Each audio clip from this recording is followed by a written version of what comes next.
প্ৰথমতে অসম অলিম্পিক সন্থাৰ যিটো পৰম্পৰা কনষ্টিটিউশ্যন মতে যিটো নিৰ্বাচন আৰু সেই নিৰ্বাচনটো হোৱাৰ এটা পৰিক্ৰমা চলি আছিল যদিও অসমৰ মাননীয় মুখ্যমন্ত্ৰী ডাঙৰীয়াই বিচাৰে ক্ৰীড়া ক্ষেত্ৰখনত সকলো ক্ৰীড়াবিদক লৈ এটা শক্তিশালী ৰূপত প্ৰক্ষেপিত হ'ব লাগে অসম অলিম্পিক সন্থা আৰু সেই সিদ্ধান্ত অনুসৰি ইতিমধ্যে আপোনালোকে গম পাইছেই যে আমাৰ এই নিৰ্বাচনত ইতিমধ্যে অসমৰ চৰকাৰৰ যিমানকেইটা MLA আৰু সাংসদ মন্ত্ৰী তেওঁলোকে সকলোৱে ইয়াৰ পৰা আঁতৰি থাকিবলৈ এটা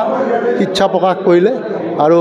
ময়ো ভাবোঁ যে এটা সুন্দৰ পদক্ষেপ যেটা আমি ক্ৰীড়া সংগঠক ক্ৰীড়াবিদসকলে সদায় বিচাৰোঁ যে আমাৰ অনুষ্ঠানসমূহ ৰাজনীতিৰ পৰা অলপ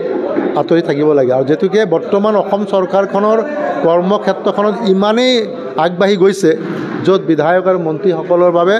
ই সময়ৰ কথা আহি পৰিছে যাৰ বাবে মই ভাবোঁ যে সঠিক সিদ্ধান্ত লৈছে তেওঁলোকে আৰু মুখ্যমন্ত্ৰীকো ধন্যবাদ দিছোঁ যে তেওঁলোকে এটা ভাল পৰামৰ্শ দিছে যে আগন্তুক দিনত আমাৰ ক্ৰীড়া সন্থাসমূহত যেনেদৰে ক্ৰীড়াবিদ আৰু ক্ৰীড়া সংগঠনলৈ আগবাঢ়ি যাব পাৰে সেই চিন্তা চৰ্চা কৰাইছে তাৰ লগে লগে আমিও নিজেও ক্ৰীড়া ক্ষেত্ৰখনত বহু বছৰৰ পৰা কাম কাজ কৰি আছিলোঁ যদিও এইবেলিও অসম অলিম্পিক সন্থাৰ নিৰ্বাচনত ময়ো প্ৰতিদ্বন্দ্বী হিচাপে আহিছিলোঁ যদিও বিশেষ কথাত আমিও আমাৰ প্ৰতিদ্বন্দ্বীৰ পৰা আঁতৰি আহিছোঁ আহি পেলাই আমিও বিচাৰোঁ যে আমাৰ এটা ভাল ব্যক্তিসম্পন্ন ব্যক্তিসকলে যাতে অলিম্পিকৰ সন্থাটো দায়িত্ব লয় আৰু তেওঁলোকে এটা সুন্দৰভাৱে যাতে এই ন্যায়কৈ যাতে এই অলিম্পিক সন্থাটো আগলৈ লৈ যাব বিচাৰে আৰু আমিও আঁতৰৰ পৰা হ'লেও অলিম্পিক সন্থাক সদায় চাই থাকিম আৰু সহায় সহযোগিতা কৰি থাকিম যেতুকে ক্ৰীড়া সংগঠক হিচাপে আমাৰো দায়িত্ব হয় যে অলিম্পিক সন্থাটো ৰাজ্যিক অলিম্পিক সন্থা মানেই যে অসমৰ সকলো সন্থাসমূহৰ এটা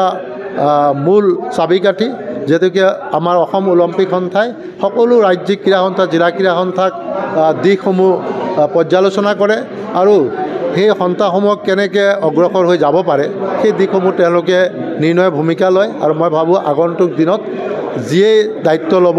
যিসকলৰ নেতৃত্বত অসম অলিম্পিক সন্থা গঠন হ'ব নিশ্চয় অসম অলিম্পিক সন্থা যোৱা কামকেইটাৰ লগতে এইবাৰো হ'বলগীয়া যিমান কাৰ্যসূচী আছে যে সফল সামৰণি কৰিব পাৰিব বুলি মই ইচ্ছা প্ৰকাশ কৰিছোঁ